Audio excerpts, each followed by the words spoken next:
বন্ধুরা, আজ শুক্রবার। আপনারা অনেকে হয়তো সন্তোষী মাতার ব্রত করছেন। সন্তোষী মাতার পূজা করতে কোনো তিথি ও নক্ষত্রের প্রয়োজন হয় না, কিন্তু এই দিনে টক খাওয়া নিষেধ। বন্ধুরা, আর যারা এই পূজা না করতে পারছেন তারা অবশ্যই আমার এই কথাগুলো শ্রবণ করবেন। বন্ধুরা, তাহলে শুরু করছি সন্তোষী মায়ের ব্রত কথা। কিন্তু তার আগে বন্ধুরা, আমার এই চ্যানেলটিকে সাবস্ক্রাইব করতে ভুলবেন না। এক বুড়ি আর তার 7 ছেলে ছিল। 7 ছেলের মধ্যে 6 জনই কাজকর্ম করত, আর ছোট ছেলে রামলাল কোনো কাজকর্ম করত না। ভাইদের গলগ্রহ।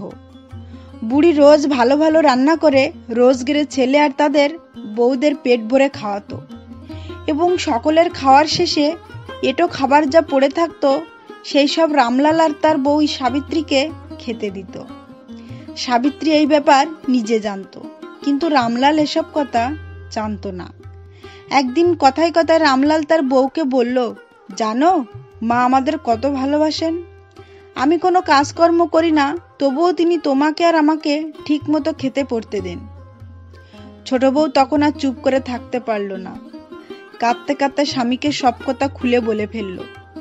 রামলাল শুনে একেবারে অবাক হয়ে গেল। সে বলল, মা সবাইকার পাতের উচ্ছিষ্ট আমাদের খেতে দেয়, এটা তো আমি জানতুম না। ঠিক আছে, সব যখন শুনলুম তখন এবার আমি এদিকে লক্ষ্য রাখব। বেশ কিছুদিন কেটে যাওয়ার পর একদিন তাদের বাড়িতে খুব ভালো ভালো রান্না হয়েছিল। রামলাল লুকিয়ে থেকে সব দেখবার জন্য ঘরের কোণে কাপড় মুড়ি দিয়ে অসুখের ভান করে পড়ে রইল। তার মাকে বলল যে আমার মাথায় খুব যন্ত্রণা হচ্ছে, আমি পরে খাবো। কাপড়ের একটু ফাঁক দিয়ে সে দেখতে পেল যে তার মা 6 ছেলেও তাদের বউদের ডেকে বেশ আদর যত্ন করে খেতে দিলেন। তারা খেয়ে উঠে গেলে পাতে যেসব উচ্ছিষ্ট পড়েছিল সেগুলো সব একত্র জড়ো করে দুভাগে ভাগ করে তাদের দুজনের জন্য তুলে রেখে দিলেন। রামলাল মার এই ব্যবহার দেখে মনে খুব দুঃখ পেল। সেদিন সে আর কিছু খেলো না। পরের দিন সকালে সে মাকে গিয়ে বলল, মা, আমি বিদেশে যাব ঠিক করেছি। এখানে তো কোনো কাজকর্ম জুটলো না, বিদেশে গিয়ে দেখি যদি কিছু সুবিধে হয়। বুড়ি বলল, সেই ভালো, ঘরে বসে অন্ন ধ্বংস করার চেয়ে বিদেশে গিয়ে কাজের চেষ্টা করা অনেক ভালো। বুড়ি সহজেই রাজি হয়ে গেল। দেখে রামলাল তার বউকেও সেই কথা বলে তারও মত নিয়ে নিল। সাবিত্রী ভালোভাবেই জানতো যে স্বামীকে ছেড়ে থাকলে তার কষ্ট আরো অনেক বেড়ে যাবে, তাকে আরো বেশি লাঞ্ছনা গঞ্জনা সহ্য করতে হবে, কিন্তু এছাড়া তার কোনো উপায়ও ছিল না। 3 দিন হাঁটবার পর রামলাল একটা শহরে গিয়ে উপস্থিত হলো।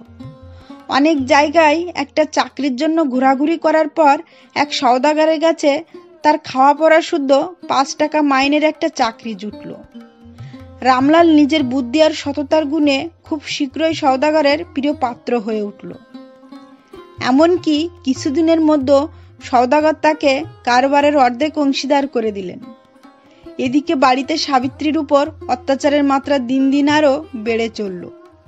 আগে সে সকলে উচ্ছিষ্ট খেতে পেত, এখন শুধু পায় গমের ভুসির রুটি, আনাজের খোসা সেদ্ধ আর নুন লঙ্কা।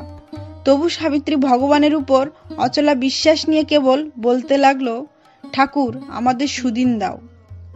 একদিন বনের ভেতর কাঠ কুড়াতে কুড়াতে ক্লান্ত হয়ে সে একটা মন্দিরের দরজার সামনে বসে বিশ্রাম করছিল।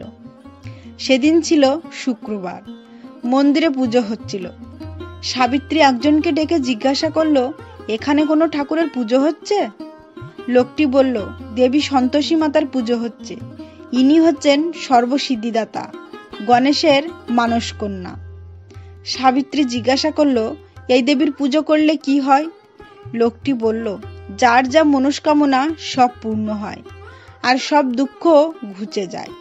সাবিত্রী তখন বলল, আমি যদি এই ব্রত পুজো করতে চাই তাহলে করতে পারবো? লোকটি বলল, নিশ্চয়ই পারবে। তুমি কি আজ উপোস করে আছো? সাবিত্রী বলল, হ্যাঁ, আমি আজ সকাল থেকে একটু জলও খাইনি। লোকটি বলল, তবে তো ভালোই হলো, তুমি গুড় আর ছোলা হাতে নিয়ে বসো।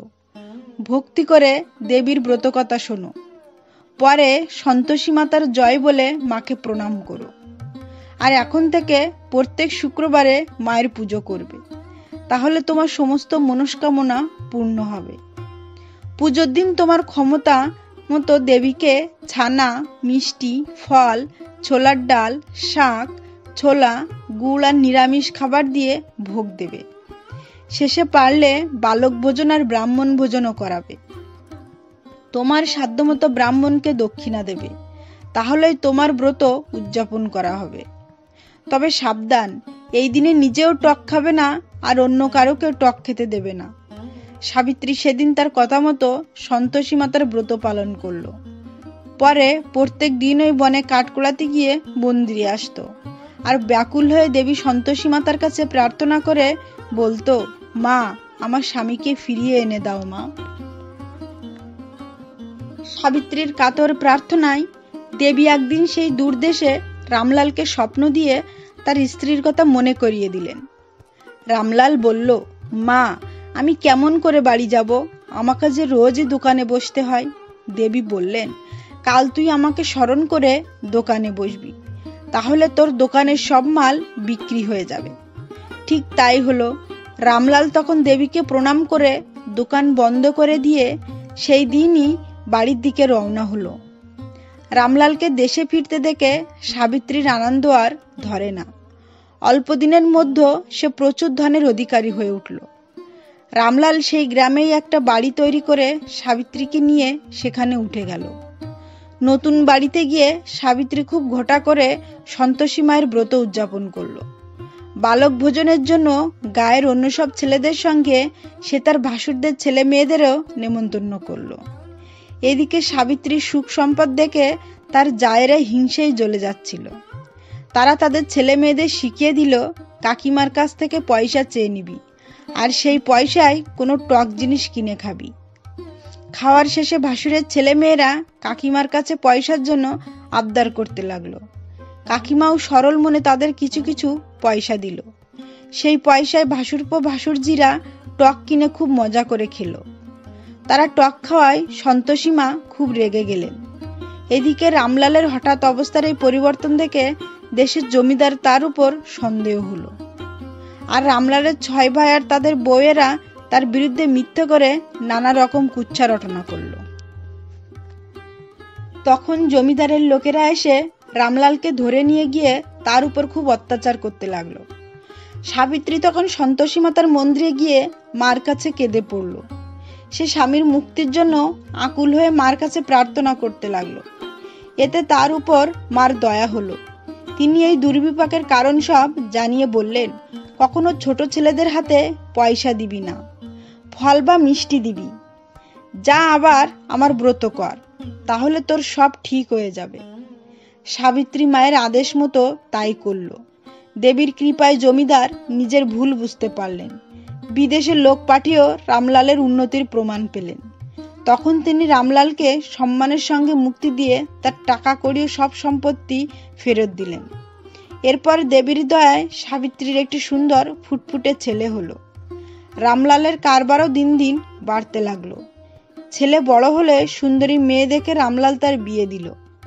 সাবিত্রী ছেলের বউকে শিখিয়ে দিল কিভাবে সন্তোষী মায়ের ব্রত করতে হয়। গ্রামের অন্য সব মেয়ে বউরাই এই ব্রত করতে শিখল। শেষে সংসারে ছেলে বউয়ের হাতে তুলে দিয়ে রামলাল আর সাবিত্রী স্বর্গে চলে গেল।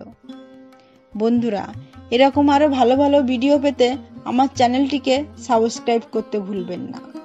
ঈশ্বর আপনার মঙ্গল করুক।